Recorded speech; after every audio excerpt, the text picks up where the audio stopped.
Gordon, thank you for your talk explaining what AI actually is. I'm thinking about the very beginning of your talk where you were explaining how it has a positive feedback loop in terms of responses that they're trained to like and trained to dislike, right? So we tend to think of AI kind of like this objective truth teller. How much does bias play into each of these models and how they respond to queries that we give it? Yeah, so I think there's a couple of things there, nuances to that question I think are important to understand, is fundamentally the data that goes into the model is inherently going to be also biased, if you think about it, right? So meaning if you look at the preponderance of the data that it's being trained on, a lot of that comes from a Western mindset, just from a data access perspective even. And so some of that's good, some of that's bad. And then also, if you've been on the internet recently, there's a lot of interesting opinions out there that are maybe not scientifically sound, aren't anything that anyone would want in a product, and aren't necessarily even safe. So there's intentional bias, right, that goes in then to say, okay, we don't want someone to be able to create a nuclear bomb on the extreme side, so we're going to create these biases in there so that would be incredibly difficult to do. And then there's the bias of just inherent to the data that went into that, and so it's going to have some of that mindset. And then there's intentional biases put in there, and some of those are to what was already referred to, like on the image generation side, when we know that there is an incredibly complicated process, but extremely desirable thing that needs to be created. Meaning, if there were 1 million people that wanted to create a trail of snails with being able to number those hats correctly, we can then say, whenever referring to snails, you will write the code in this way to then produce the pixels in this way so that we will always get it right. So that's a bias as well. And then the third one is it is only have the quality, it will only produce an answer to the quality of the question that you give it. So you introduce your own biases on top of all the rest of those as well. And so when you hear, we talk about something called the context window, meaning the context that you give it is incredibly important. And so the expertise that you have in the area that you're in is an incredibly important thing. And so the key takeaway I would say here from a bias perspective is you need to think about this as a tool that you as an expert in what you're doing uses, not as something that just regurgitates back information to you. That's really helpful. So even by the nature of the type of question I ask it, it could almost tell what kind of answer I would want based on the fact I'm even asking that kind of question. Yeah, and that's fundamentally, I think I use like the John MacArthur example, right? Or, an example of saying, hey, take all of, because he's got a ton of sermons and things and writing and stuff like that that are public domain and access to. So it's able to write in that biases by you introducing that context to it. Great. Doug, thank you for your talk on personhood. I think a lot of us, when we think about robotics or consciousness or personhood, when it comes to artificial intelligence, have heard of tests like the Turing test, right? Where when you interact with some kind of robotic agent, if you can't tell that's a human, then you should treat it as though it is a human. Right? What are your thoughts on tests like that? Hello. AI would have nailed that, by the way. Human foibles. There's a fundamental flaw in the Turing test. So just to repeat it for those who may not be aware of it, do you remember The Imitation Game, by the way, that movie? That was Alan Turing. His test was, and this was in the days, kind of early computing days, say 1950s, if we have enclosure here with a curtain in front of it and an enclosure here with a curtain in front of it. We can't see, an interrogator cannot see who's behind that curtain and who's behind that curtain, and there's a computer there behind one of them and a human behind the other. If in, 5 minutes of interrogation, a computer can do a sufficiently human-like job of answering questions that the interrogator can't tell which is the computer and which is the human, we might as well say that they have achieved human-like. I don't know if he said consciousness, or I'm not sure. I can't remember exactly what he said, but they've achieved human-like intelligence, and I think he may have even said consciousness. The fundamental flaw with that way of framing it is it makes consciousness be a third-person judgment rather than a first-person experience. So you've defined a way. And if you had to define consciousness, it is the first-person experience. So to use the Turing test is to throw away the actual definition of consciousness in favor of a behavioristic. If it quacks like a duck, it is a duck. Well, a speaker can quack like a duck and it's not a duck. So I think the key when you hear the Turing test is to go back to the actual question. What does it actually mean to be intelligent? What does it actually mean to be conscious?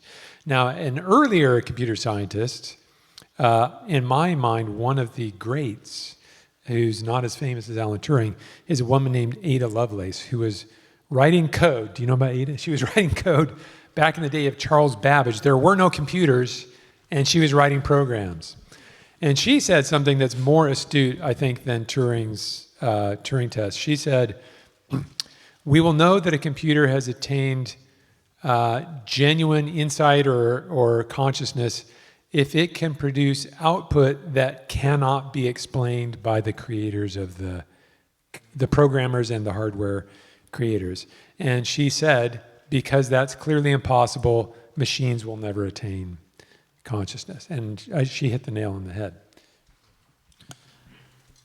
When you look at the media right now, whether it's interviews with Sam Altman or Dario Amodei or all sorts of different creators in the AI space, narratives seem to vary between apocalypse is coming and we are about to usher in a brand new utopia. There was an AI documentary that just came out that literally said how I became an apocalyptimist, right? Talking about this kind of contrast between the two. Can both of you guys give us like a realistic picture of how we should be thinking about AI? Is it going to usher in utopia? Is it going to create a world apocalypse? Is it neither of those things? How should we be thinking about that? I'll go and then you can go. I'll go and then you can correct me. We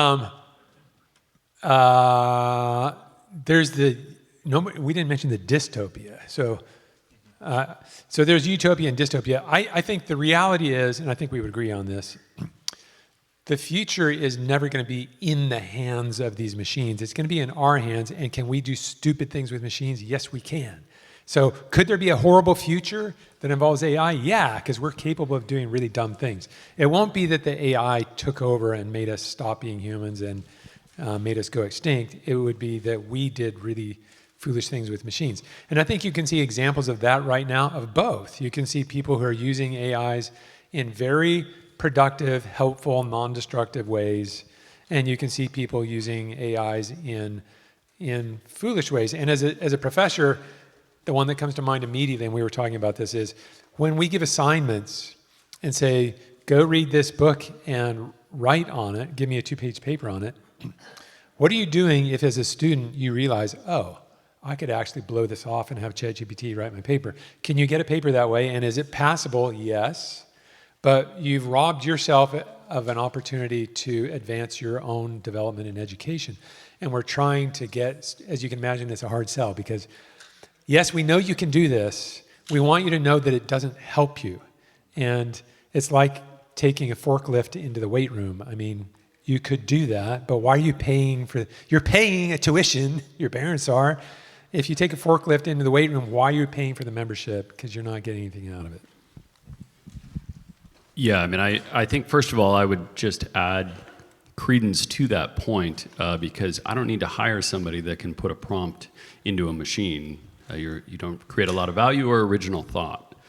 And so I think from that perspective, so I just finished a PhD focused on AI. And in that, when I first started the PhD, was at the beginning kind of the modern AI kind of movement, right?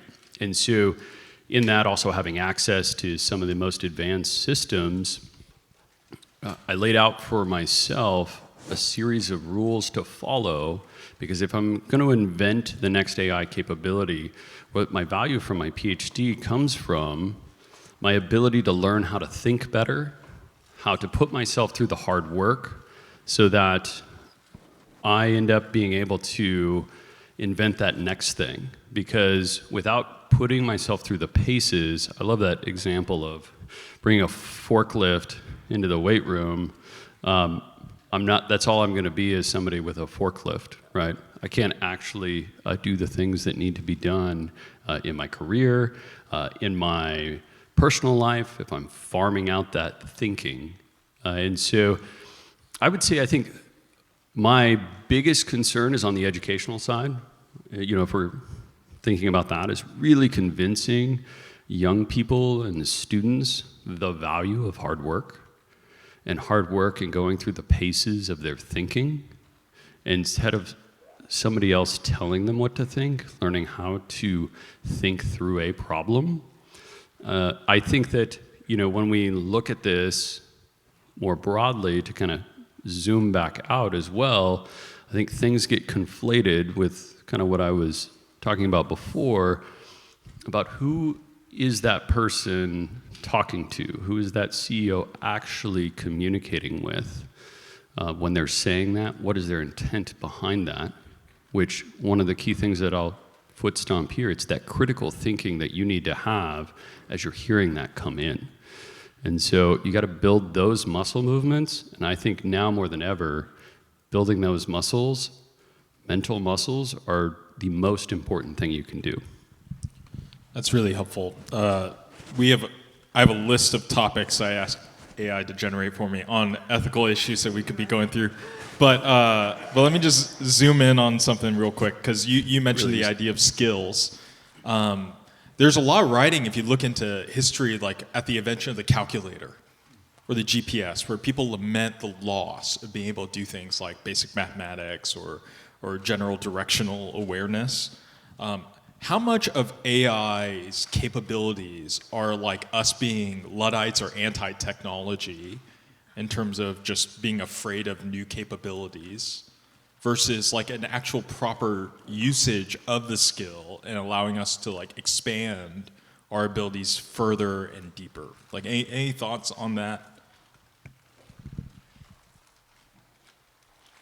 Yeah, I mean, maybe this is a little bit self-aggrandizing, but I think that's why, though the talk I gave is maybe not the most interesting talk, maybe not the deepest talk, I do think it's important to understand what a tool is doing, and not at a deep level, but even just at that higher level view, because what it does is it allows you to use it as a tool instead of use it in a way that is actually going to hurt you. Go back to that electricity example, right? Electricity has done incredible things. It has enabled incredible things, but it also can kill you. And so I think that, like, when we think about those things, the key there is your understanding at the right level. And unless you're an electrician or an electrical engineer, you don't understand how to build something with electricity, but you do understand it at a level that enables you to use it wisely and to use it in a way that is going to enhance your life, enhance the gospel, be able to do things that will build your relationships, increase your family's ability to come together. And those are the things, though, that are built upon the fact that you do have a base understanding of electricity. You'll hear people say different things here.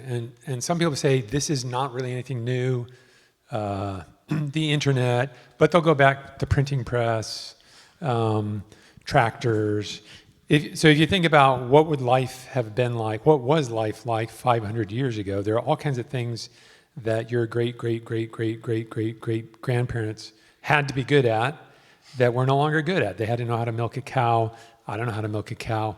They had to know how to do hand laundry. They had to know probably some basic construction skills. If you're going to get a house, you're going to have to build it or be part of building it. Things that we can't do, working with leather, working with iron, glass blowing. And these things get lost. More recently, I'm sure that spelling skill has gone down in the last 40 years. And I'm partly guilty of that because you don't have to. Remember the day of spelling papers bees. Regularly, and we see it. Yeah. Yeah. The day of do they have spelling bees anymore? It used to be like you learn how to spell because you've got to spell. Handwriting, I think most people under the age of something don't even know what we mean by handwriting. These things are gone. Also, as my wife says, map. Most people don't know how to read a map anymore. Why? You don't need to read a map. And so some people will say, well, we've been conceding these things, and you can argue about whether it's to our detriment or to our benefit. For sure, it's made some things easier. But all along, the whole history of technology is taking away the things that used to burden us and making them easy. That's what technology does. And a cost to that is, well, there are skills that humans used to have that we no longer have. And some people will say, this is just another one of those, so get over it. I think this is I would argue that there's something that is fundamentally different this step, meaning the AI step, in that all along, if you had asked someone in 1500, what are the things that sort of define humanity? They wouldn't have said the ability to work with leather or the ability to farm. It would be these intellectual things that are what makes a human human. And this is the first time, I think, when the very center of who we are is being threatened by a machine doing the stuff that's at the very center of what we do. I'm okay if you don't. It's okay if you don't know how to read a map. You have lost something. Also, libraries. We used to have to know how to navigate a library and look things up and go find them, card catalog. It's all gone. All that stuff's gone. But the core has always been our intellectual capacity, spiritual intellectual capacity. This is the first time I think we have a technology that is threatening to replace things that are at the very core. So I do see it as a fundamentally different threat. But again, the machine is not going to hurt us. We're going to hurt us, or we're going to refuse to be hurt. And I'm actually encouraged by, I don't know how this is going to play out, but you might remember GMO, when genetically modified organisms, Monsanto was at the forefront. And this might have been the late 1980s. You mean with farming? Huh? Farming specifically, GMOs, seeds. GMOs, genetically modified organisms used for food sources. Yeah. When the technology was being developed, Monsanto was sure this is going to be, trillion-dollar technology. All the food of the future is going to be genetically modified. And what happened instead was everyone rebelled against it. So Monsanto's their main source of income with respect to GMO is certifying things to be GMO-free. That is how they make money on GMO. So it didn't go the way the technologists thought. There is something like that that's starting to happen with AI. I don't know if you've heard it, but you can turn on a radio station. It says 100% human, 100% of the time. We may be fallible, but we're human. There are a number of places where people are bragging about not using AI. And I don't know how this is going to play out, but I can imagine there being a culture where there's pushback on AI and people say, I refuse to let it take over this part. And that doesn't mean there won't be AI going forward. It just means I think it would be healthy if people revolt to some extent and say, we don't actually want AI to take over this. Another example, I have a colleague who she was driving back to California from Arizona, and she fell in love with this new musician, Mary of Gold. And there were like she like suddenly dropped these 3 albums, and she thought, wow, she must have had like a contract dispute, but she's so good. And it's like this soulish music. And she fell in love with this artist and told her friends about this artist. And one of her friends is a musician, and he listened to it and he did a little Google search and he said, that's AI generated music. And she was astonished and revolted. And she said, she felt like she'd been had. I will never listen to it again, because I had an interview with her. I said, what is it that bothered you? Because technically the notes and the lyrics are the same as they were, but now you're not listening to it. And she said, there's no soul behind it. The reason I listen to music is I'm connecting with an artist, and there is no artist there, and I hate it. So these are interesting days. Yeah, I'm going to go down a list of good or bad uses of AI in just a sec. I just recently found a boom bap audio Bible rendition of the book of Philippians. Amazing. Really good. And actually riveting. Anyway, you can react to that in your own time. Thinking about human beings' ability to relate to other objects. I mean, we've had pet rocks for centuries. And now we have a machine where if you tell it, I love you, it'll say, I love you too. Right? Any thoughts or concerns about this kind of emotional attachment that's been increasing? The number one use of AI right now seems to be for therapy. Right? Any thoughts on that?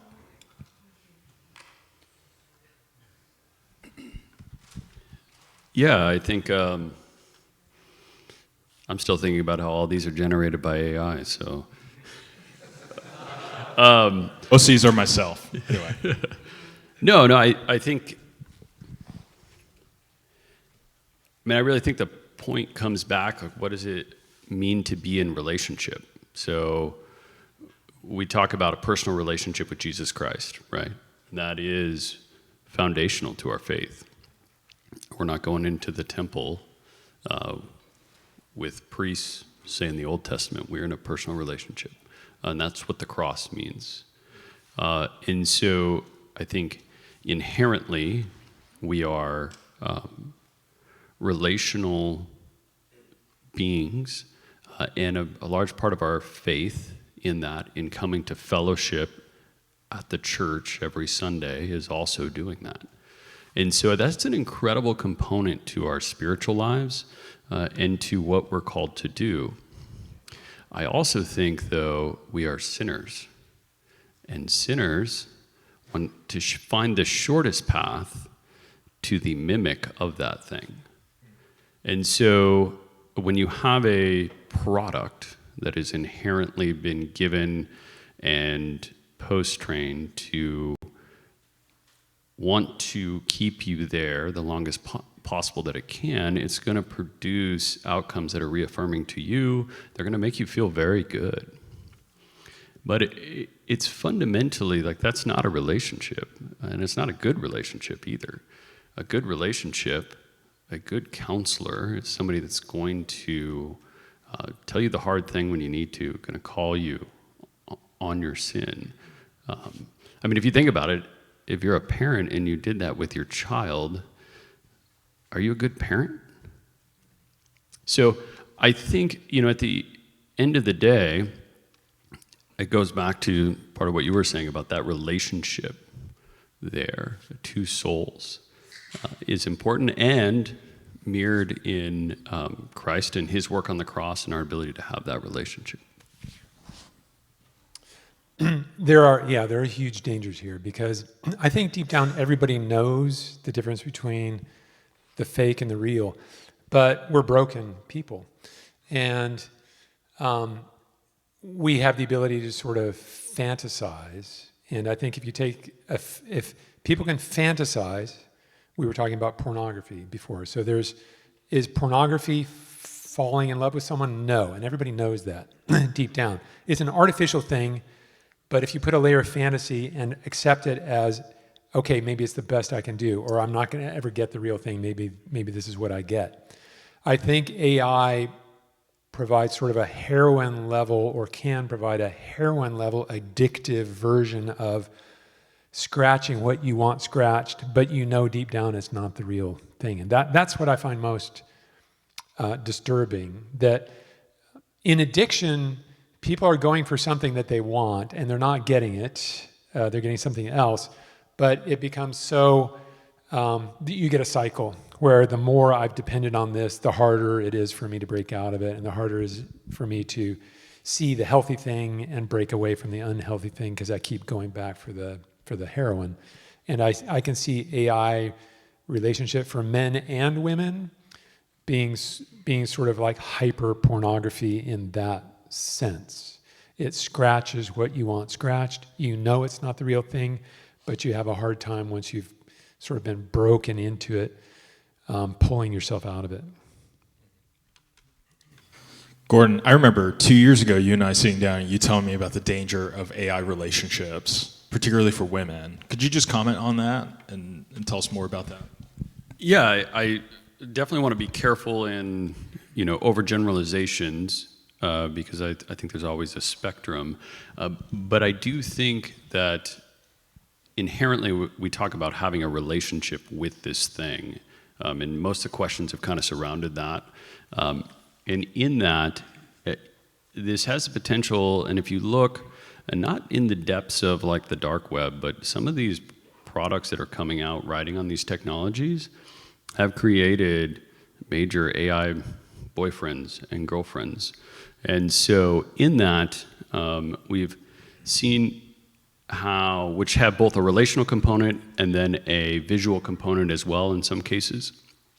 And then in some cases, you are then finding people falling in love with this machine, and you can Google it and find news articles about this. And what I think the danger, though, is this technology is accelerating so fast, dissimilar to how men have kind of gone through this transition of it is difficult to access, being potentially more visual individuals, pornography over time. As you move through that, there's been ways that the church and counselors and those can deal with that addiction and walk with those through that.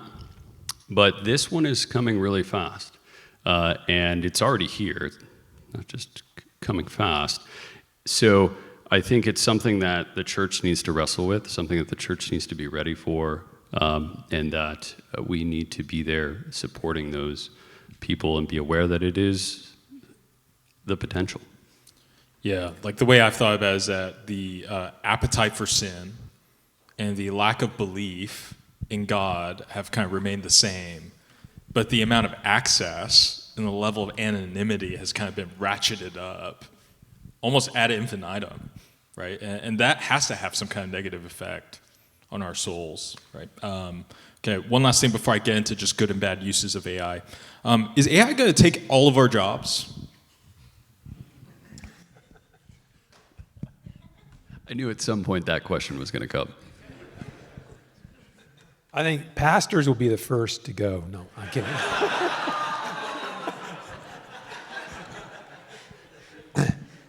I think, again, like a lot of these things, AI will only take the jobs that we let it take. And there may be some push and pull here where some companies do we're not going to have any employees. Like I can imagine a version of Starbucks where it's robots that are serving you coffee and there's not a human being in the entire establishment. But I can also imagine a lot of people saying, I'm not going to that one. And it's 15% cheaper because they don't have to pay the $20 per hour, whatever the exorbitant minimum wage is. But I like human service, and I'm not going to take it from a robot. So it'll be interesting to see how that plays out.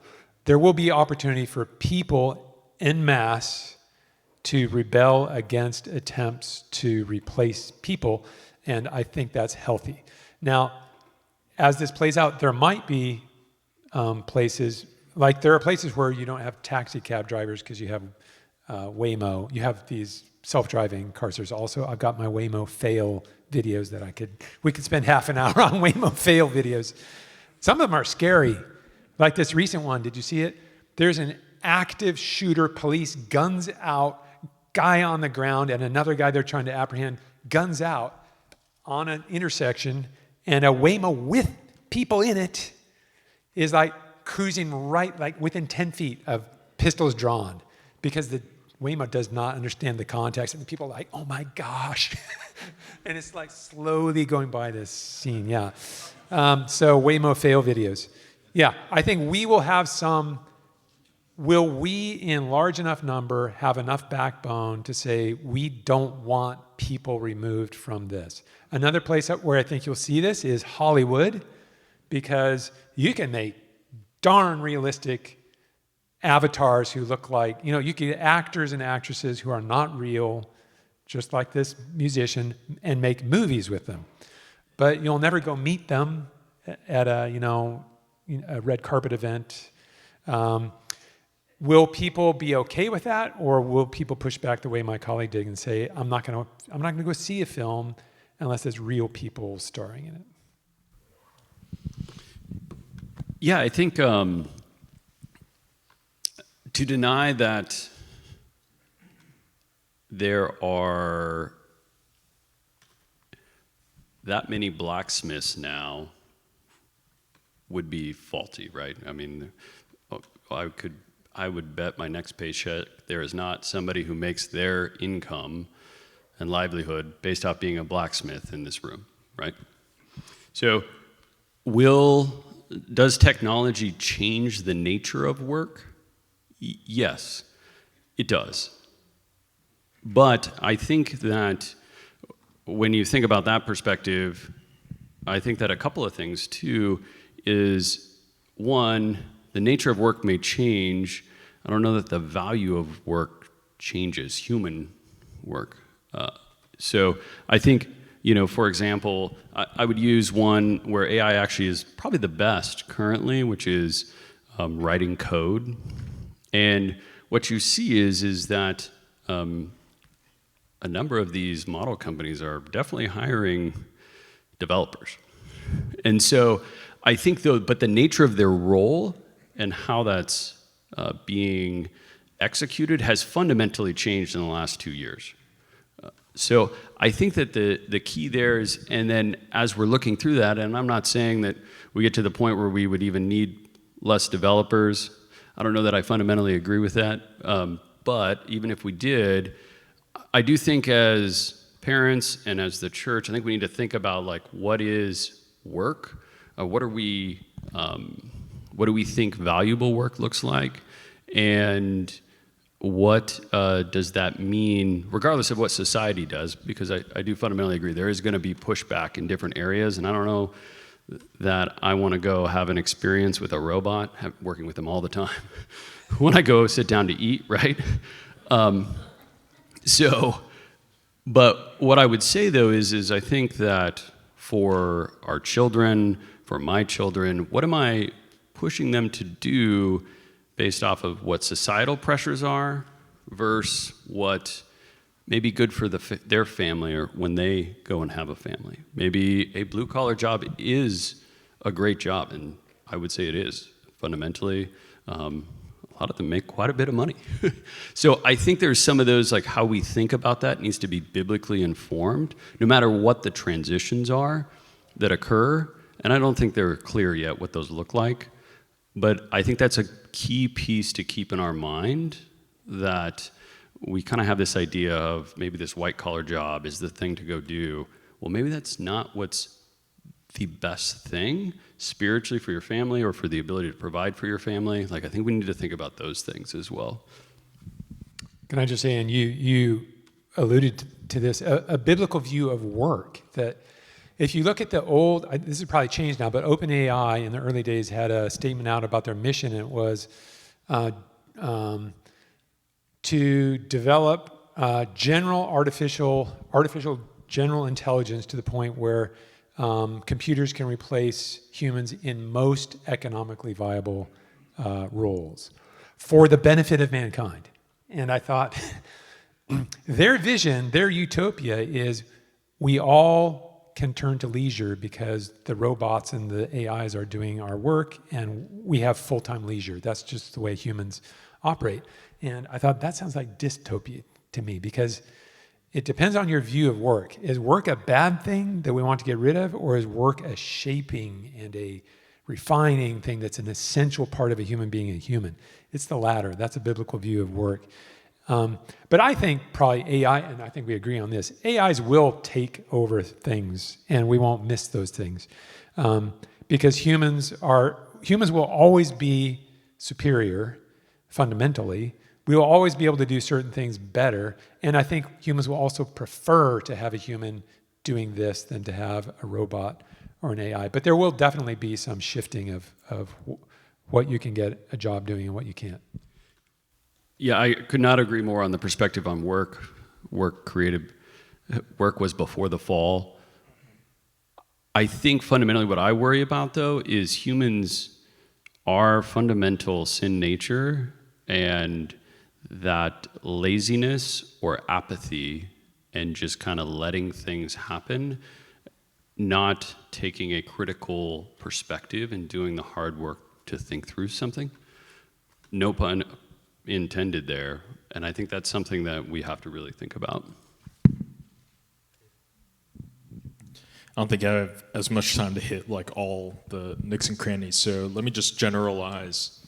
If we think of AI as a tool, what are ways that we could use that tool that would be ethically useful and sharpening for ourselves, as opposed to kind of replacing that critical thinking ability and the value of kind of like a good work ethic that you were talking about?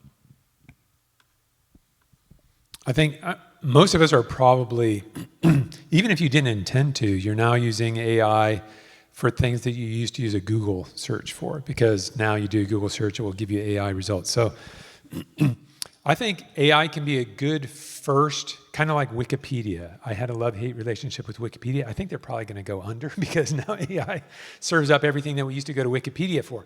But my view of Wikipedia was, okay, on some basic black and white things, Wikipedia will give me just straightforward good information. But if it's got any element of controversy, if it has any political thing, then I don't trust Wikipedia at all, because it'll have an extreme bias. Something like that applies to AI. If you're asking it basic stuff that's out there all over, it's a good information repository. You could view it that way. And rarely is it wrong. But if you get into the weeds and are asking more subtle things, it will frequently be wrong. A little bit unlike Wikipedia, it's more unpredictable in how it goes wrong, I would say. So I think it can be a legitimate resource that doesn't take away. I would say this: if you're ever doing a research project or trying to collect information and it matters, never fully trust what comes back from an AI, because you've seen it told you that so-and-so was the president of Biola, and that's a pretty straightforward question. And it wasn't. So I always then, if I get that information, I always then look for I do this pretty frequently, like for health things. My mother-in-law's, we're looking at blood pressure medication. What's the effect of this medication? You get the AI response, but before I would like give her a dose of it, I'm going and looking at, the Mayo Clinic to make sure that it got it right. Yeah, so I work a lot with building systems for AI for science. So my core customer would be someone like yourself. And the two things there. One is we focus on what is difficult to produce but easy to verify. And so, meaning that the president of Biola is easy to verify. And for an expert in biology, there's a series of things that are easy to verify but difficult to produce because it's a massive optimization problem, or it is a series of things coming together. And so kind of like as a principle, broad brushstrokes, I do think there are certain areas where that does not necessarily apply. I think if John here was producing his sermons based off of that writing, that's probably not the best idea, right? Even though it is easy to verify whether or not he's doctrinally sound, because I think there's a spiritual and relational component to that. And so I think from that perspective, that's kind of one of those principles that you should follow. And then the other one I would just add credence to, what are the sources of that information? And are they good? So using AI to create a sermon outline is a bad idea. I feel like we should talk later. Should we lay hands on you? No. Genuinely, I want to just run down some things. You guys can give it a thumbs up or thumbs down. So using AI to create the structure of an essay that you're about to write. Good, bad.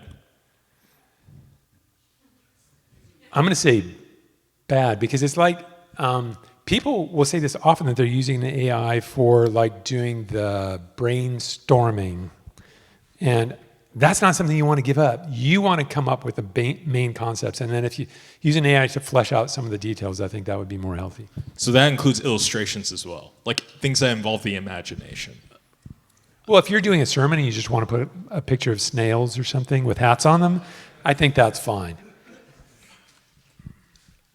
Yeah, I mean, I fundamentally think about it as, did I produce this or did it produce it for me? Meaning, if I walk into it and I'm an expert in something and I fundamentally know how to write an academic paper and I have this basically already the abstract written, meaning essentially I've completed the paper because that's the last thing you do, then am I helping it build out some of that structure? I think that's fine.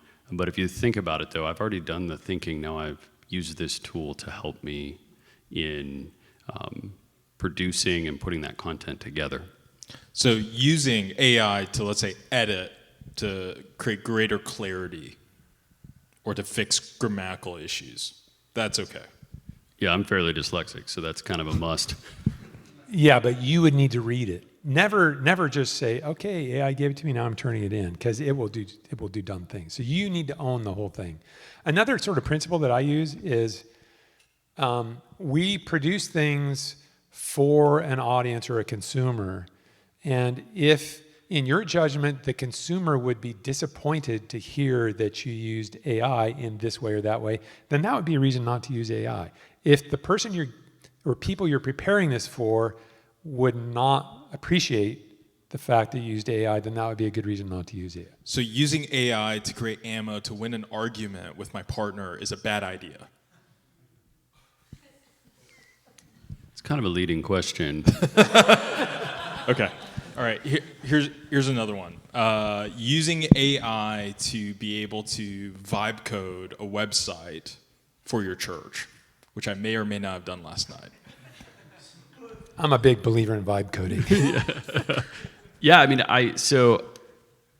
I personally, I think vibe coding is a way overused term. And so I would take you back to what I said earlier, which is, can you verify the output?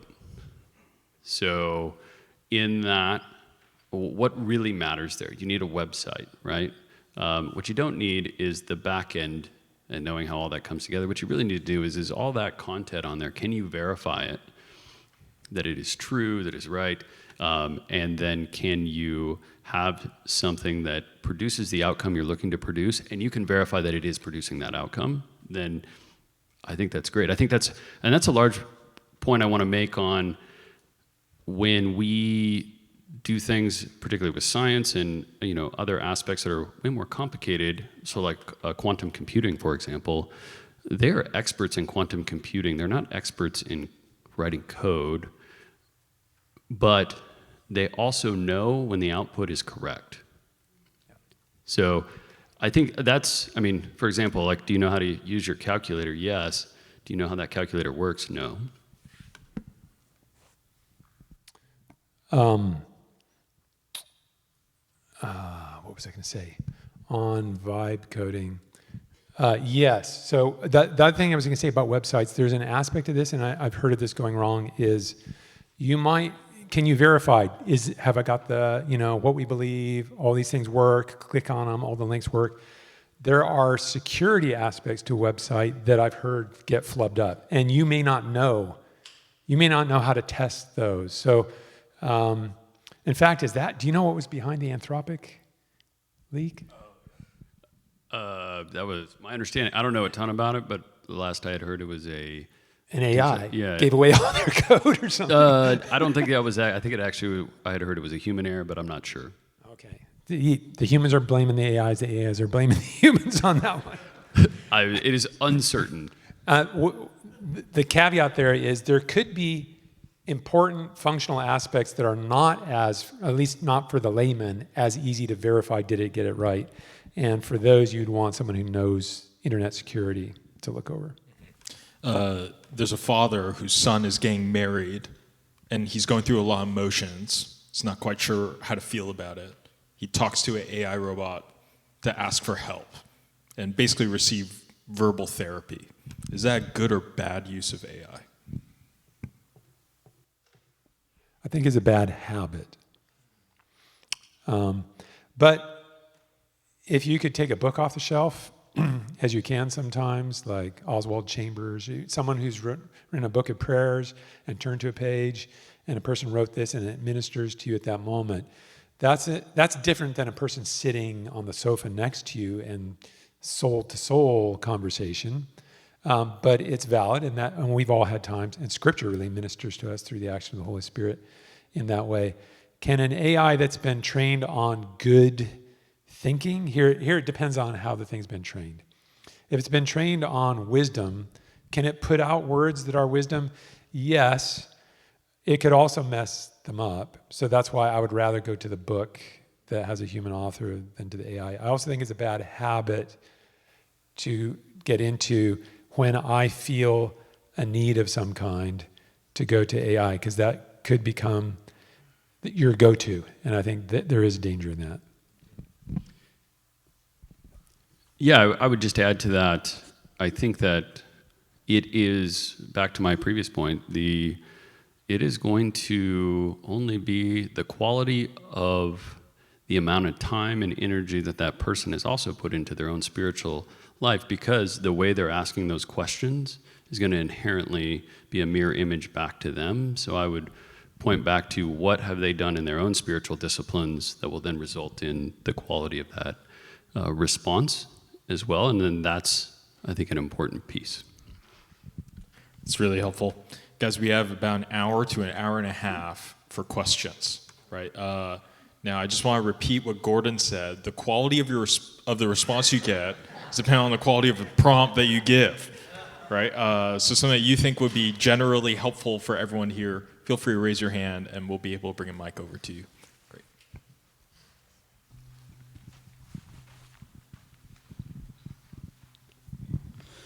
Yeah.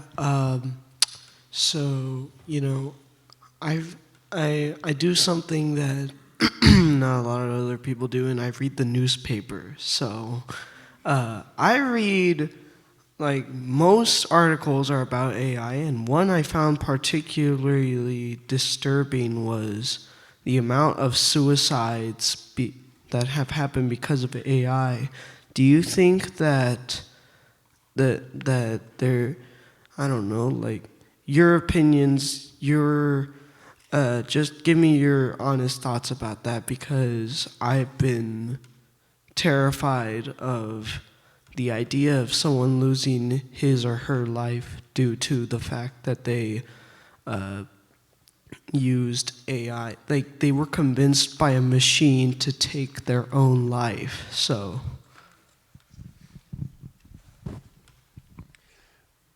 You may be able to speak more Let's specifically start to with this. the easy ones. Yeah. I would have thought that large language models would have a protective layer that's trying to prevent an AI from doing that specifically. But what is very unhealthy, and we've already talked about this, is for a human who's in an unhealthy emotional state to go to an AI to try to help him or her get better and in a relationship mode, because you're not actually relating to anything. There's a machine that's throwing words back at you. There's no person there. So if someone is already emotionally, spiritually injured, they're going to something that's not going to bring healing, and it could bring much, much worse injury. So I suspect what's happening there is people who are already in a bad place, and that's a lot of people, going to the wrong doctor, the wrong thing to help them. And regrettably, AI will just keep playing that game. The AI is not going to call it off and say, I mean, it might, in rare cases, say, you know what, I think you should go talk to a human. If it were properly trained, it might do that, and safety training might have it do that. I think it's the person himself or herself who goes, it's like the addict going back to the drug.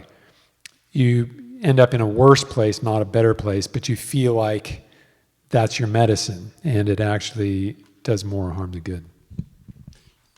I would agree with what he said as well. I would just add from the side of AI safety that the major model providers are all put a significant amount of effort into creating the systems and structures around to prevent that as much as possible.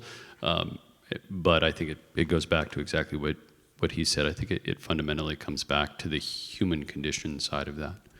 For example, how many people have taken their lives because of Instagram? I think it's not zero.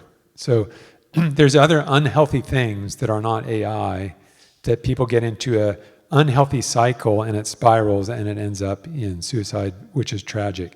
But I don't think AI is unique in that. And I hope these companies are really taking that as a serious challenge. Yeah, but a serious amount of effort is put against that. Hi, thank you guys so much. I have a question. Kind of like one of you guys said about like training and training the AI to do things. Do you think there's a level of like hesitancy that we should approach AI with, like not using it as much or being very wary of its ability to kind of train us to be dependent on its usage? A lot of people at work are being incentivized by their bosses to use AI, and they're being rewarded for their usage to train the AI, but also it's kind of training the workers to be dependent on AI. They no longer have to be dependent on like lower level, like maybe or lower level employees to do their work, and it's kind of like making them more reliant on that. And like kind of a second question kind of off of that is like, is there an acceptable level of like AI like that we should like be happy with and content with, and it shouldn't upgrade to more than that, because the negative effects of us being trained on like our reliance, our critical thinking on AI, like that becomes much higher, and it creates some like more negative outcomes for us? Or was that version of AI like somewhere in the past? Like, should we just like adopt like a standard? One of the people that I spoke to, he was saying, oh, like we use AI that was 2 years ago. Like we only use that in like a closed environment. Like, is that better? Potentially. Let me just summarize that. So you're asking, number one, like, what do you think about AI conditioning us to continue to use it? Number two, is there a certain point at which AI stops being helpful, right, in terms of our own critical thinking? I think in the companies you have human actors who are really making decisions on this. So, and I even think that putting safety guardrails up is can be economically motivated. I'm not being cynical here. I'm just saying companies are after money, and if harm to teens could cost them money, then that would be a reason to reduce harm to teens that stops short of actually caring about doing morally the right thing. And I'm not saying that, I'm not being cynical. Individuals in a company do have different moral compasses, and they might think we really need to do this. But I think we see when there's a huge amount of money at play, trillions of dollars at play, you're going to see companies doing what they think is going to be economically to their benefit. So that means they will never say, we think we could take this to the next level, but and maybe someone would argue that I'm wrong. I don't see a $1 trillion company ever saying, we think we could take this to the next level, and it would be economically to our benefit, but we're going to put the brakes on because we think it's wrong. I don't see that happening. But I do see you have this relationship in a capitalist society where if enough people are fed up enough about something, it does affect your bottom line. And then suddenly you do get attention being paid to things. Yeah, I would fundamentally agree with that. I mean, we live in a capitalist society. We also live in a society where nation states compete against one another.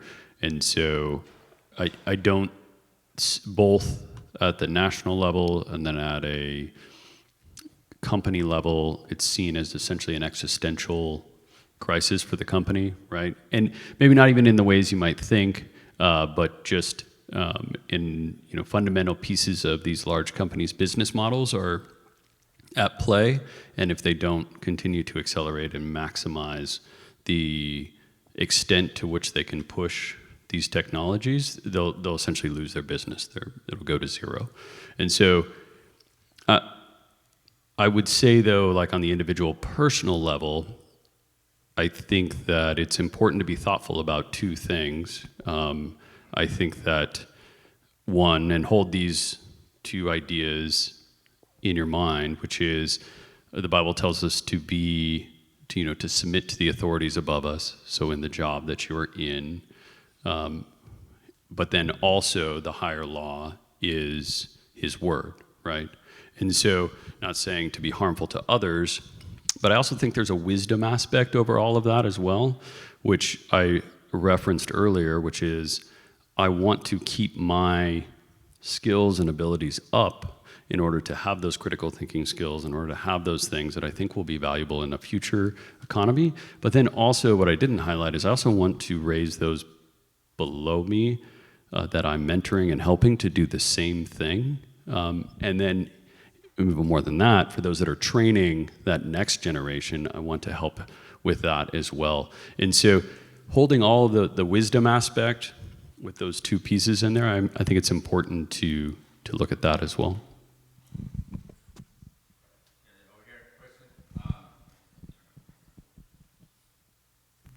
The question is, if AI has some biases, can organizations or denominations select their type of AI and be boxed in, or is it all connected and you type in AI and everything comes to you from whatever source that it's going to pull from?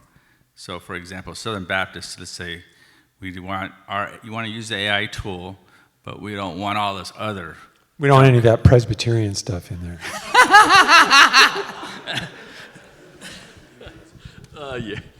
What I would say is a couple of things. That it is astronomically expensive to train one of these large language models. But what I would say, though, is there is something called post-training, which I mentioned a little bit, that does have an effect. And that is, I know there are efforts across the Christian community to do some of that type of work. I also would highlight as well, like what I said before, these models have gotten to the point, really they're products, to where the quality of what you put into them, they're going to produce back to you. So they're more like a mirror almost than anything else as well. So I think it's important. But there's guardrails and things like that. There's different systems that can be put around them. And fundamentally, going back to the economic incentive piece, it's because companies that are buying these products from the large tech companies need that as well for, bespoke, super high value use cases, and so that those things are in place. Not saying they're perfect. So, for example, Biola University has a contract with Google for a version of Gemini that's authorized by the university for faculty and staff to use because it's self-contained. I guess the agreement is prompts and material that's fed into this won't go outside of our local thing. So there are provisions for that kind of concern.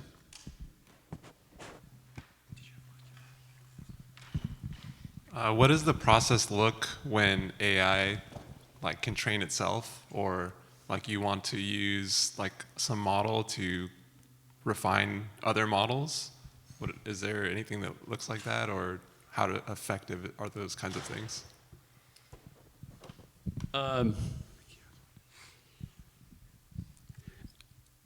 It is, something that's definitely being worked on. If you think about the logic of it, though, kind of going back to what you put up there, it is inherently incredibly challenging. Really, what it looks like is creating large data sets that then can be verified more easily by a human or a system of some kind that has major human input to do that. What you're talking about now is essentially like that recursive nature of accelerating what AI can do. I think now what we can do is mimic what that might look like with like the writing of code to create something new, and we're becoming much better at that. But that's not inherently retraining the model, though. It's not inherently producing something like that. Yeah, I would agree. So the term singularity or technological singularity has been coined some time ago, referring to, and there are people who are speaking as though we're on the cusp of it. And it's the idea that humans, by the hundreds of thousands, are working very hard to create the best AIs that exist today, and you know the companies. But eventually, one of these AIs will be powerful enough that the humans become obsolete, and it creates the next generation, and then it goes off in a spiral and becomes infinitely powerful. I think that's fiction. And the reason is exactly what Gordon says. There has to be, in any training exercise, there's a reality check. Am I on the right path or am I on the wrong path? And that always ends up being a human. So for images, it's human-labeled images. For large language model training, you have the benefit, if you're trying to train something to say what word might come next, you just load in all the human-written words, and you know what word came next because a human put another word next. That's how those things get trained. If you train them on themselves, they become junk in a hurry. And in fact, that's another concern about future improvement of large language models in a world where, let me take that back. If you take it back to 2021, when OpenAI was training ChatGPT 3, I think it was 2021, they took like 10 terabytes of human-written text to train a large language model, by far the largest exercise of the kind that had ever been done. If you fast forward to 2026, 2027, 2028, what fraction of the text on the web is human generated? And what fraction is bot generated? You end up with a pollution of the lexicon that is actually bot writing, and it's bots training bots. And you can show that you get actual degradation. Things don't get better, they get worse. Yeah, I would also highlight too, there are massive companies that their whole job is to figure out how to collect the right type of data in order to fill in some of the gaps. And so entire billion-dollar businesses, that's fundamentally what they do. I would add a small caveat, which I would say you could see a world where there's a mimicking of that. So systems that are designed to include humans in the output in a way for them to verify large data sets very quickly. That is in the realm of possibility, but that's not necessarily what you're talking about. And there is a debate in the community on this. This is a pretty big, and at some of the forefathers of this whole technology. So. But that kind of taps into a big discussion right now, because GPT-3 and 4 were kind of built on consuming more data. And now we've kind of consumed all of it, right? Or at least most of it. I do see that as a fundamental limitation, because if you want to take something to the next level, you need like an order of magnitude more. You need a lot more data, not 5% more data. And the thing is, humans are producing writing linearly, okay? And in order to get 10 times more writing than we had on the internet in 2021, you're going to have to wait, 700 years. It's just not going to happen.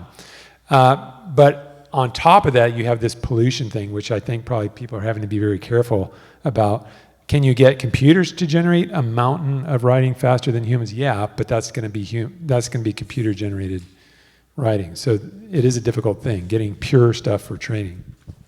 I think an important thing to what we're not saying, at least, is that you won't see the products get better, if that makes sense, because there is still engineering to be done that will create some incredible things that are in the pipeline. But those are inherently, a lot of those are around capturing human intuition, actually. And so that's one of the major things that these are missing, is the ability for, as you're working with them, to truly capture your intuition, like a skill set that you've built up over a period of time, right? And there's certain fundamental assumptions that you have in that, that your entire community has, right? There's certain things you do as a pastor or as a computational biologist that you wouldn't have to tell another one and isn't really written down necessarily, but you've learned over time. And so, there are ways that you can look at capturing those types of things.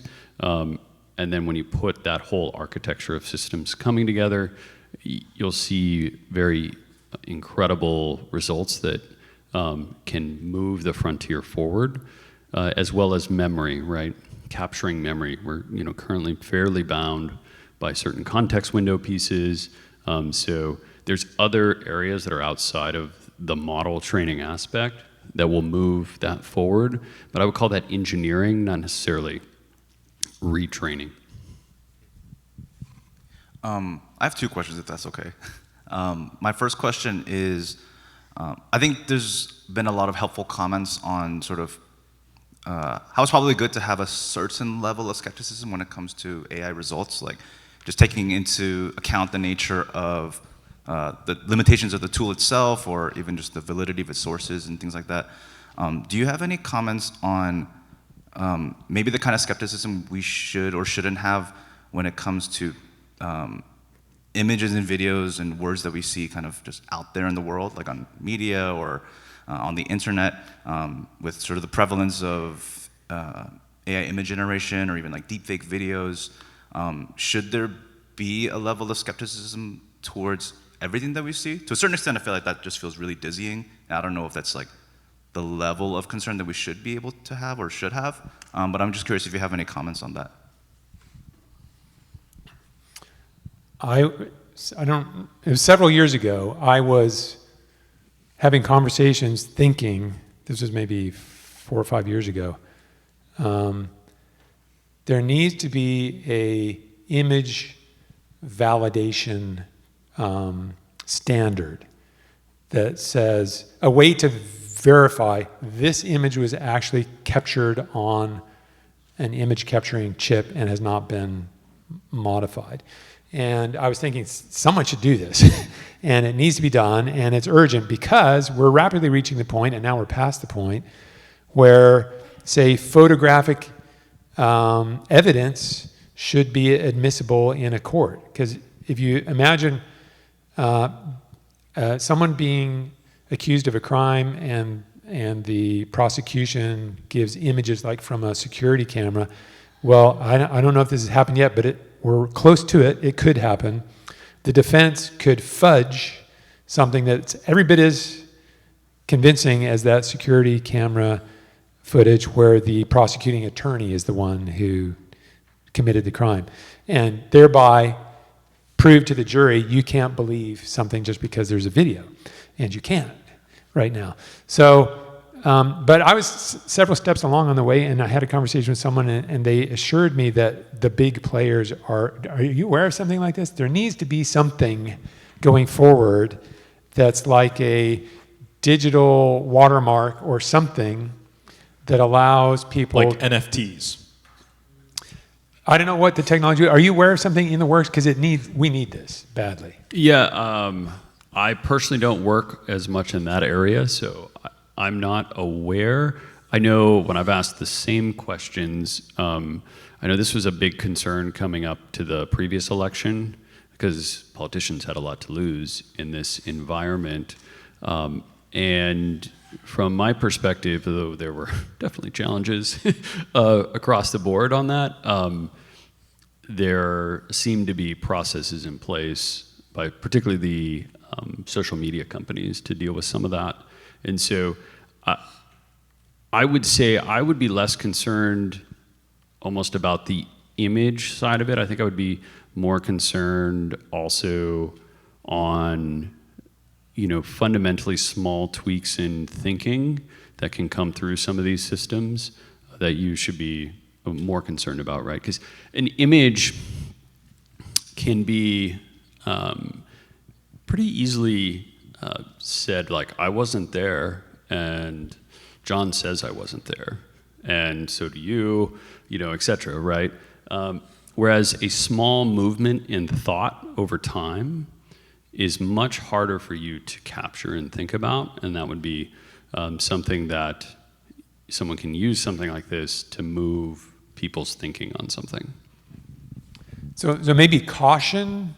I think caution is definitely needed, particularly the degree to which an image or a short video is surprising should be the degree to which you apply some caution. Where did this come from? Is this NPR or is this some unknown source? And if it's almost unbelievable, then apply caution. Although we have a president who sometimes does things that are almost unbelievable. Blasphemous, even. If you don't mind me commenting on this as a pastor, I remember seeing like a video of a guy commenting. He goes, "Remember, like a year ago, your feed would just be clogged up with all of these AI-generated videos, and you're like, get me past this stuff. Let me see the real thing." Is it nice that lately those AI videos have pretty much all disappeared? No, those things you think are real. Those Exactly. Are, Exactly. That was his whole point. He just stared at the camera, and I was like, "Whoa, I didn't even see that coming." I think the way I think of it as a pastor is that these media companies are incentivized to maximize the amount of attention that we give it, right? So that's the reason why Facebook has transitioned from interpersonal connection to essentially becoming like another version of YouTube or TikTok, and just giving you short form video to occupy most of your time, right? My guess is that the novelty of that is going to go away pretty fast, and that scarcity is going to draw people towards authenticity, or at least some kind of validated quality with time. At least that's my hope. Yeah, I would also point to, we have this interesting dichotomy right now where you have these short form videos, which, 90% of them could or could not be AI, right? But we also, and this is, I think, an encouraging aspect, a major move to long form podcasts as well, which you can argue whether or not, people are different experts or not on that. I do think that that's encouraging because you have people sitting there and listening to something for 30 minutes. And I think it points to that, looking for that authenticity. I also would take you back to, Proverbs, one being the multitude of counselors, there is wisdom. And that it is important to have those critical thinking skills for yourself, but they're only going to be useful if you spent the time to develop them. Yeah, that's right. And I think on one level, I'm happy to look at a tobacco company and say like, "Hey, make your cigarettes less addictive," right? But I can't talk to Bezos or Zuck or these guys. What I can say is you should stop smoking, right? Like we should actually be spending far less time online. I think as the quality degrades, I think it's actually a great opportunity at the ground level to recognize that we've actually been eating slop for a long time, and we should probably put it down. Perfect follow-up to the second question. Do you think, maybe even it's baked into the nature of this conference, but do you think it's on the level of sort of a discipleship conviction to inform loved ones, friends about some of the things we've learned about the nature of AI today? I'm sure we have friends and family who are like almost just enraptured by sort of the magic that AI seems to offer. Do you think it's like on the level of like a discipleship conviction to inform some of them about sort of the nature of these tools and what actually goes behind it, and even, I don't know if you would use this term, but even to like steward their humanity? Or do you think maybe it's like a Christian liberty sort of category where people are using it, I might not believe it's best for them, but it's fine to leave them be? I think I would distinguish between sort of common usage, like even students cheating and writing something with an AI is less dangerous to me, and turning something in that was actually AI written is far less dangerous to my way of thinking than someone who's like thinks they're in a relationship with an, because that's soul damaging.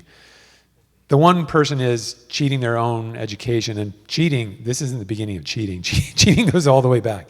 But the other is someone actually damaging their own soul. So I would definitely intervene in that sort of situation. And then just, it's a wisdom thing otherwise. Yeah, I mean, I think as the Spirit leads, and I think that being informed by the Holy Spirit in that sense is one.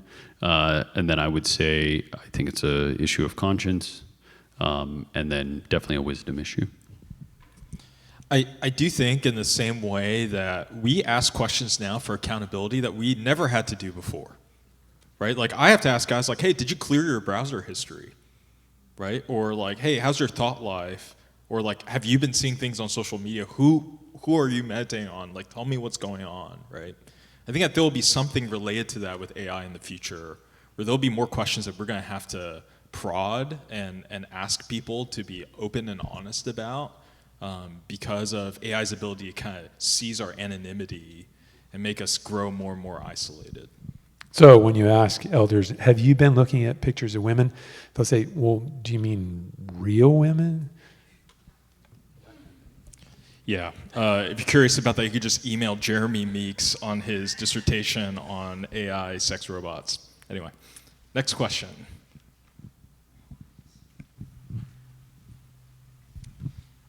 Thanks. World News, I heard that some states are considering using AI as teachers for younger students, and they've seen improvements in the students' academics, individual instructions. And one of the reasoning is that the AI instructor is able to cater to that particular student's attitude and disposition and all that. What are your thoughts on that?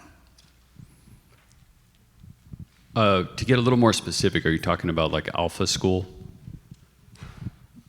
What do you mean by Alpha School? That's there's a specific set of schools that is using AI very intimately in what they're doing and how their pedagogical approach. So, you know, I don't know. They weren't particular. I think it's more primary school, the younger students, they're seeing more improvements on test scores, especially on the reading and comprehension.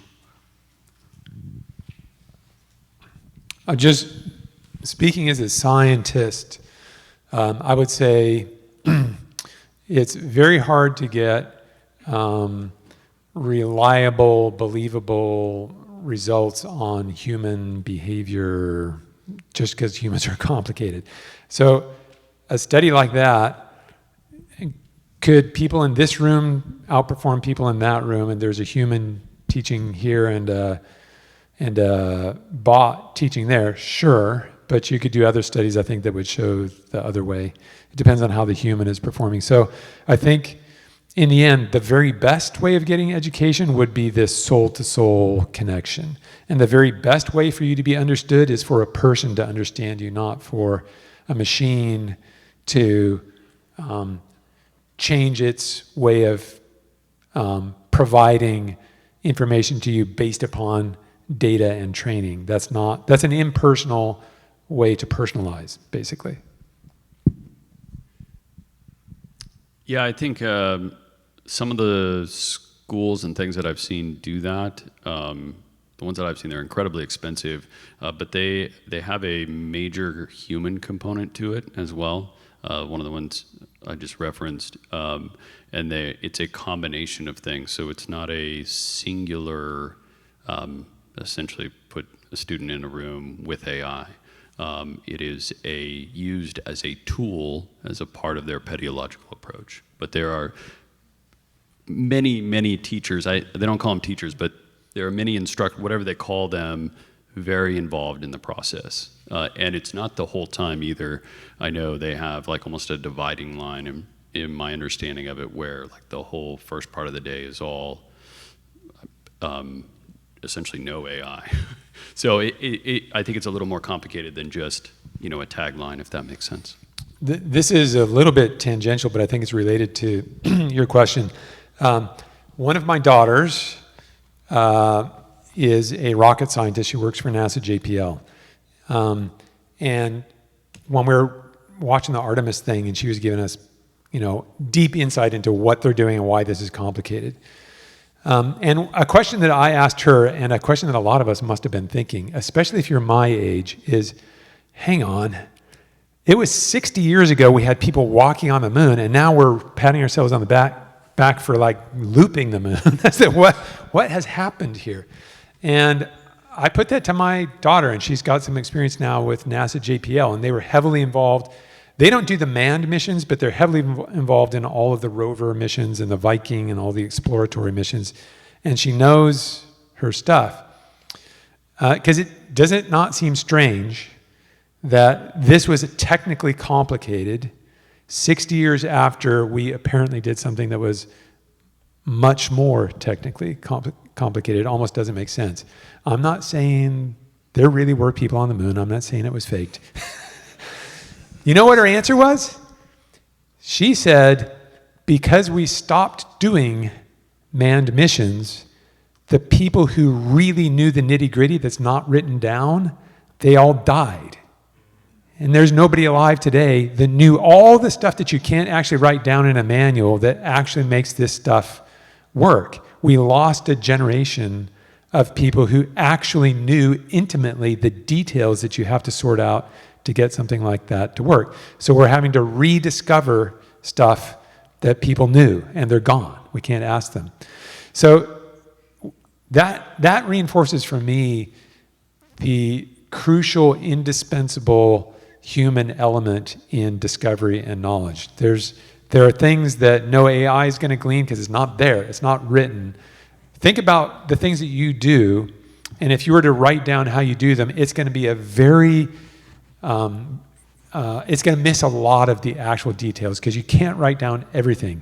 But if you're training somebody in person to do something, if you're a plumber, electrician, you can say, no, don't hold it like that, hold it like this, because you're going to hit, there's all kinds of detail that would be laborious to try to record, and so it's not recorded. But it's important when the rubber meets the road. Like I had said before, that's what I want to capture is that intuition, because it's so valuable, right? But so hard to capture. Hi. If we're thinking about how AI will continue to be incorporated into our lives, do you think we should be teaching students or even like our children how to use AI so that they can keep up with the workplace in the future? Or do you think that's like unnecessary and we should keep them away from it?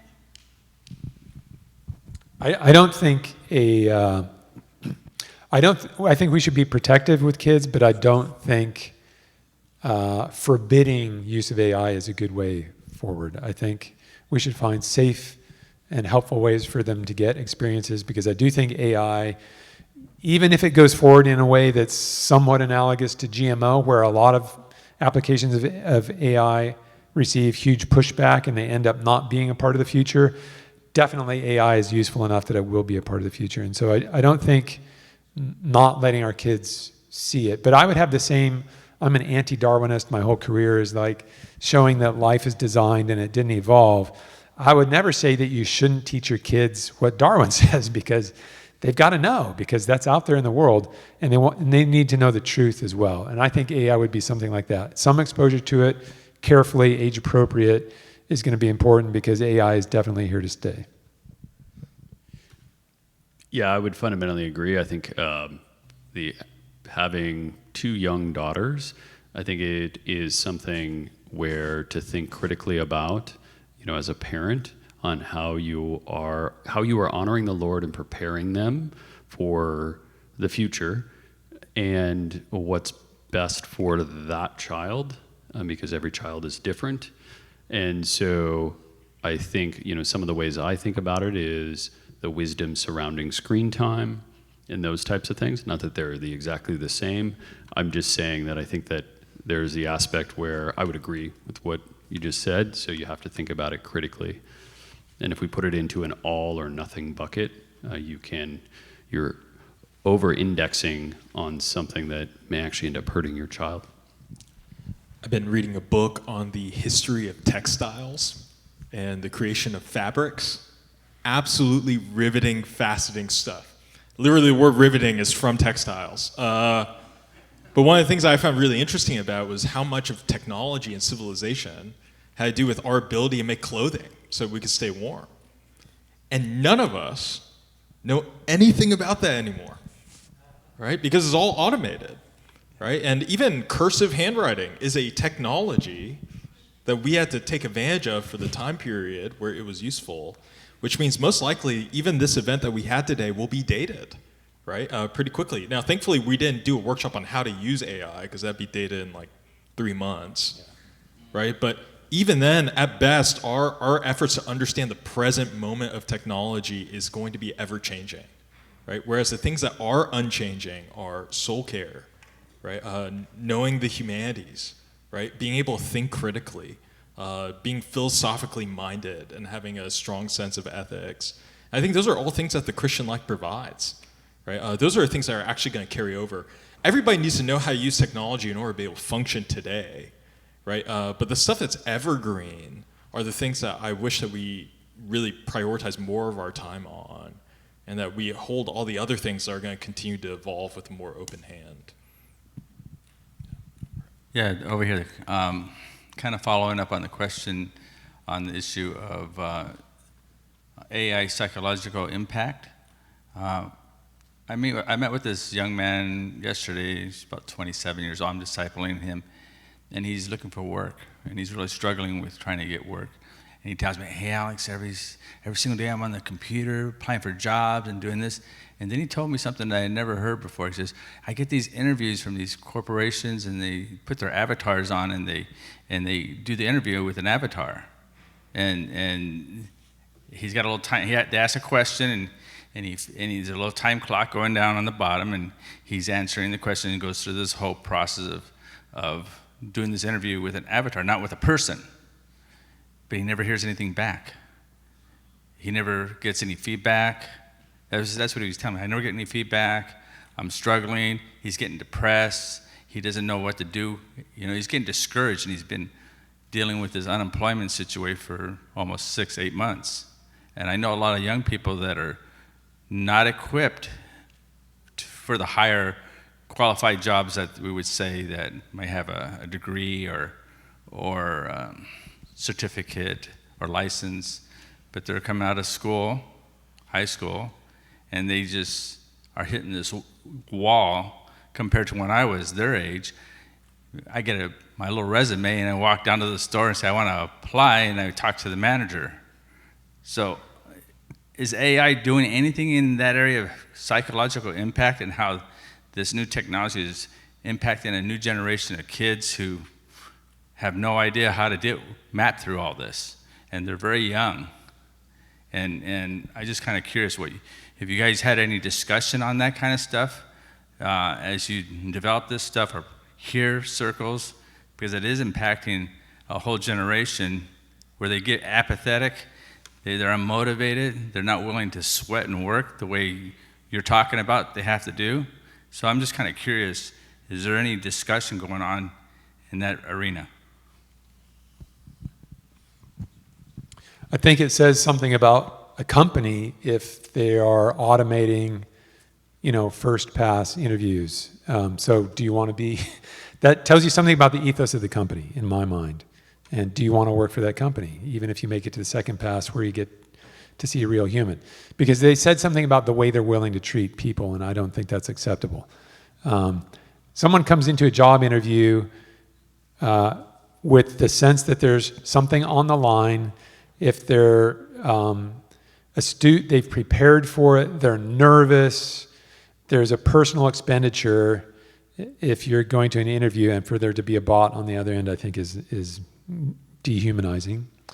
There would be options, though, because you can still do what you did. So this person could have their CV and go knock on a door and go face-to-face with someone. I think getting jobs and getting places in at universities is often aided by networking. And networking, you could have kind of the jaded view of networking as just LinkedIn, or I think it goes back to humans were made to relate. And so networking in a positive sense is actually a good thing. It's people relating with people. And I don't know if I think COVID era had an impact on people's ability, on their sort of social confidence, because we were, antisocial by mandate for a while. But encouraging young people, and I'm seeing this with our students, to recultivate the skill of going face to face and having a conversation with people. Because if you go meet someone and say, hey, I'd like to work for this company, can you introduce me to someone? And you have a conversation, and then you say, I'm going to give you, and personally, I'm going to give you my resume. Can you see if I might be a fit for something? I think you'll get a different, you'll certainly feel seen, and I think the result can be better than if you're just, in the big end of a funnel. Yeah, I would agree completely on that.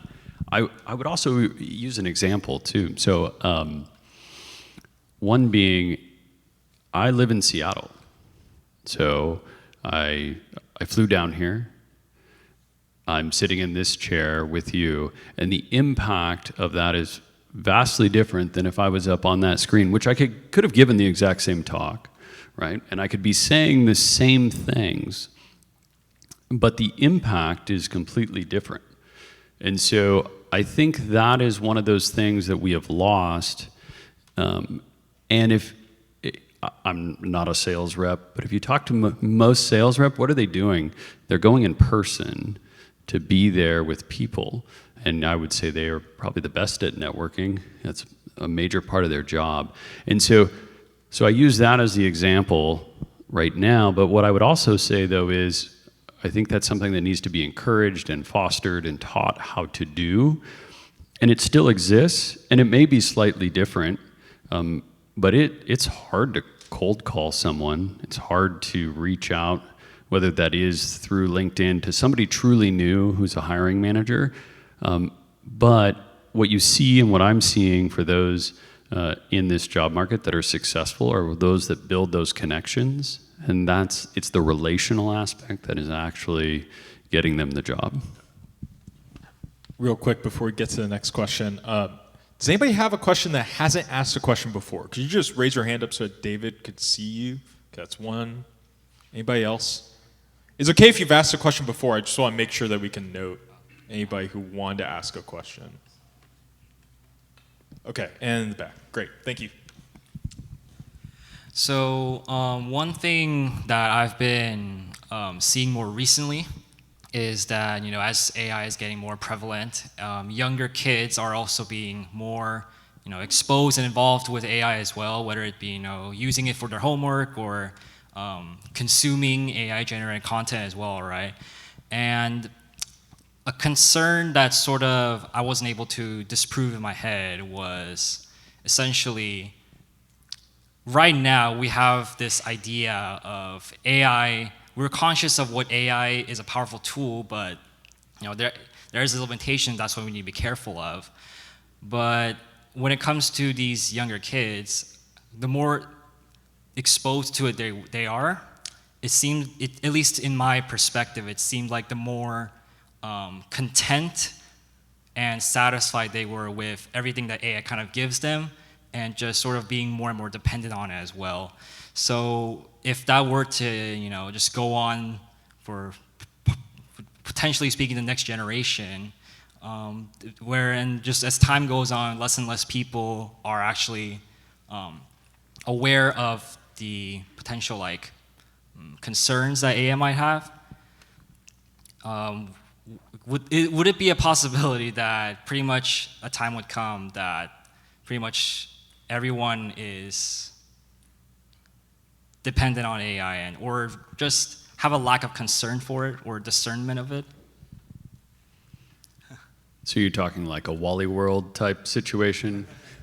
Well, I guess that's one way to put it. It was definitely better structured in my head, the question. No, sorry, I didn't mean to poke fun. I was more just wanting to make sure I understood. I mean, I think that's why like educators are probably the most important thing that we need to be focusing on currently, is because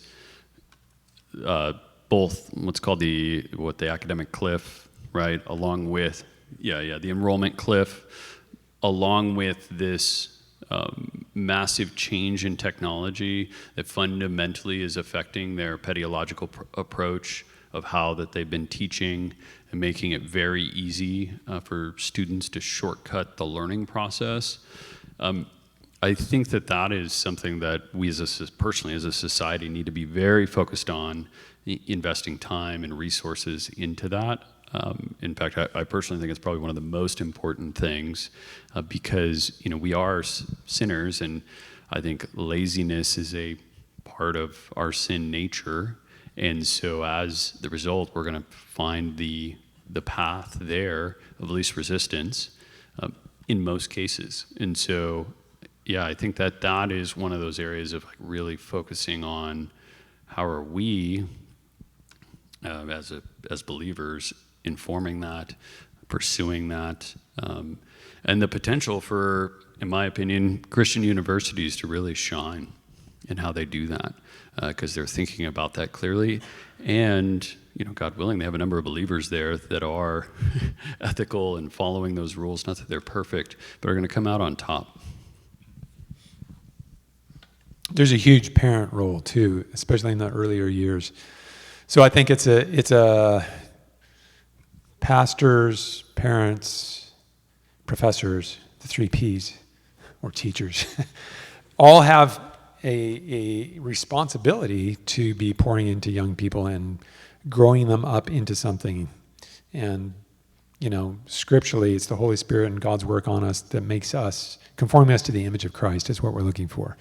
There have been things, again, we go back to earlier technologies, just screen time generally, forget about AI.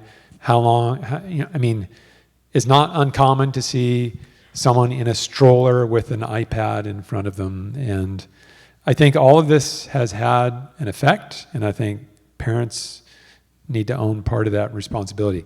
If you're a parent, it's tempting to do whatever makes the young child stop fussing. And a screen is an easy out, but it comes at a cost. I do think, you said, can we foresee a time when everyone goes this way? And I think there's something beautiful about there's always people who rebel against these things. I think of like the maker movement. It becomes trendy to not do the thing that everyone else is doing, particularly if you can say it's not healthy. So how many people these days could get a fire going without a lighter in the woods? How many people could get their food?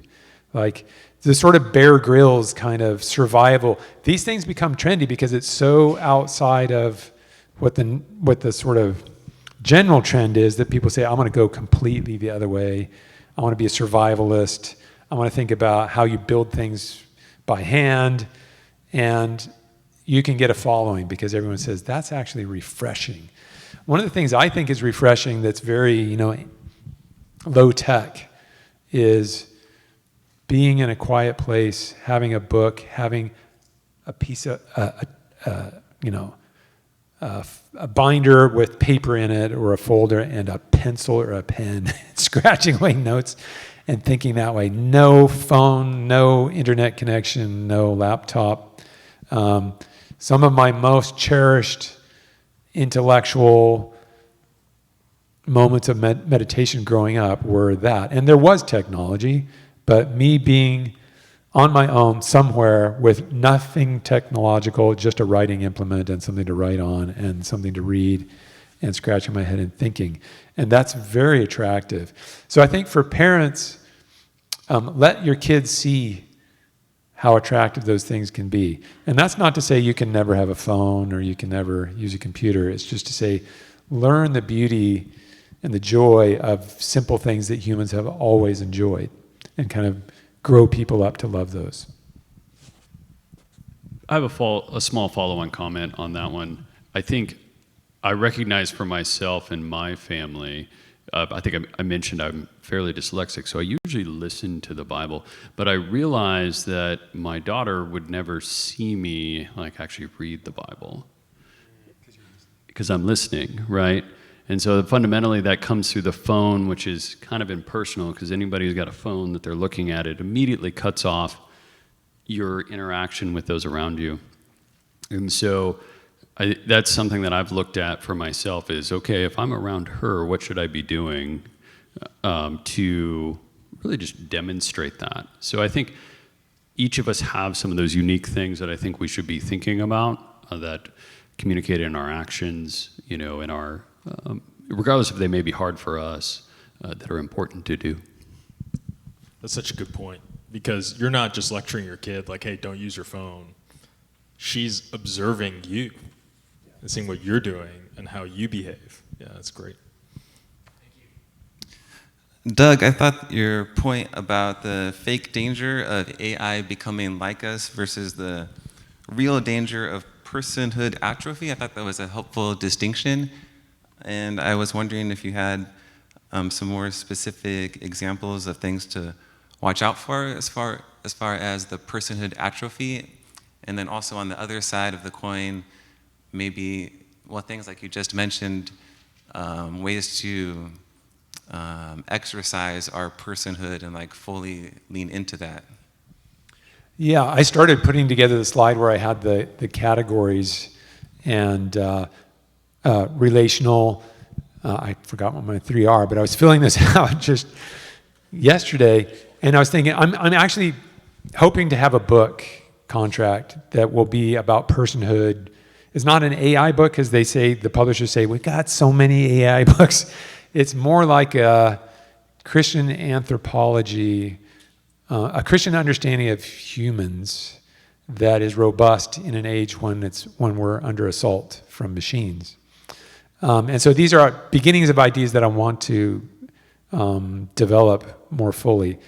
But you can see in these relational aspects and in the intellectual aspects, there can be shortcuts where instead of me going through the hard process of developing relationships with real humans, and those of us, everyone who's had relationships knows that there are hard times in relationships. But you also know, so anyone who's married knows there are hard things that you have to work through in marriage. But you also know, and you're going to be married, so listen up here. You also know that you benefit tremendously by walking through those hard things. So if you don't really have a taste for doing hard things, and when we're lazy we don't, you're going to look for getting to the end without the hard things. And I think that's where people are going to be tempted to go to a machine who says nice things to me and agrees with me, and can keep a conversation going with me, rather than doing the harder thing, which is to go to another person, maybe a person I don't know that well, maybe I'm a little uncomfortable, maybe I have a hard time starting conversations, but those are muscles that need to be developed. So it's human nature to resist the thing that's a little bit hard. But if you recognize that there's something really good that comes out of that, then I think we need to push ourselves and push the people we love. Go do a little bit hard thing, because that develops things that need to be developed. And intellectually, so that's why I think you hear about people who say they're letting AI do it's not brainstorming, what's the word they use? Like ideating, okay? So I wrote the paper, but I had AI do the ideating. And I'm thinking, dude, ideation is the thing you should own. And if an AI helps you with your grammar, I'm okay with that. And if a computer helps you get the spelling right, I'm okay with that. But if you grow up and you can't ideate, if you can't brainstorm, because you never tried it and you always punted to a machine, you lost something huge. And trying to get young people to understand how big a loss that would be is part of this. All right, our last question. Oh, last question. Okay. Oh, I should ask a different question then. Okay. Yeah. Could you maybe just list one or two authors or people who have influenced you from a Christian perspective who are writing on AI? Because I only really come across mostly secular resources when it comes to thinking about AI and AI alignment. Is there someone doing really good work? There's a need for more. I'm a friend of John Lennox, who wrote a book. What was the name of it? It's like, it has a year in it or something. Yeah. So the author is John Lennox. He wrote something that's very solid from a Christian perspective. One of the challenges with AI is if someone's trying to write something that's telling you about all the latest gadgets, it's going to be obsolete in 3 months. As we've already said, that's not the kind of book you should be looking for. What I'm wanting to focus on is the eternal, true, fundamental stuff that will always be true. And whatever AI does, it will never become like us. So that's one of the things. I'm drawing a blank on. I know a number of colleagues who are doing more technical paper type stuff. Moreto Gutta is a philosopher who's also become well-trained in neurobiology, and he and I are going to do some work together. I would like to have a book come out. Does anyone else know of things that have been helpful? I've read lots of short things, but I haven't found a long thing that's really good. I would completely agree. The challenge with doing a long form of that is it's just moving so fast. I do think, though, the way I approach it, though, is foundational principles and concepts. I think that in a lot of ways, going further back is actually really going to help your thinking in how you think about the principles now. So going back to those quotes, I mean, those were 150 years apart. And so there is good thinking that needs to be foundational to building and being able to think about something that is moving very quickly. So if you have those foundational core principles, they're building that wisdom muscle, they're building that intuition that's going to be very helpful. And so I would go back, like from a biblical side, to some of the Puritans and some of their thinking around different things. I would also go back and read some of the foundational philosophy works, almost like going back to those roots to kind of think through some of those pieces and then build up from there, actually, which is a lot harder than just getting a book on it. And then on some of the latest pieces coming out, I think the most valuable are some of the shorter form, blogs and things like that are actually coming out and meeting things as they come, not necessarily on the book front. So, another book came to my mind is a colleague named Robert Marks. He's a professor at Baylor. He's written a book called Non-Computable You. It's a little bit nerdy, but his point is that there are certain tasks that are provably non-computable. They're not algorithmic, so a computer will never perform them. And so what he's saying is, if you understand what these things are, these are the things that you'll never have an AI do and things that you can do. So that's another decent book. Can we give a hand to our speakers?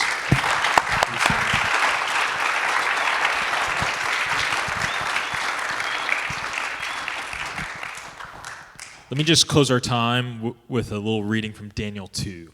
This is Daniel interpreting King Nebuchadnezzar's vision of this statue with clay feet and iron and bronze and silver and gold. You could just imagine the technological eras that are captured with these different kingdoms. And this is what Daniel says will happen. It says, in the day of those kings, the God of heaven will set up a kingdom that shall never be destroyed, nor shall the kingdom be left to another people. It shall break in pieces all these kingdoms and bring them to an end, and it shall stand forever. Just as you saw that a stone was cut from a mountain by no human hand, and that it broke in pieces the iron the bronze, the clay, the silver, and the gold. A great God has made known to the king what shall be after this, and the dream is certain and its interpretation sure. If you want a glimpse of the future, don't look at your GPT chat history. Take a good look at your church tomorrow. I'm going to close our time in prayer. Lord, we trust all of these things to you. And you ask, Lord, that you give us a glimpse of your glory and that your wisdom would inform us so we can love you and love others rightly. We ask that your Spirit will help us to do this. In Jesus' name, amen. Thank you, guys.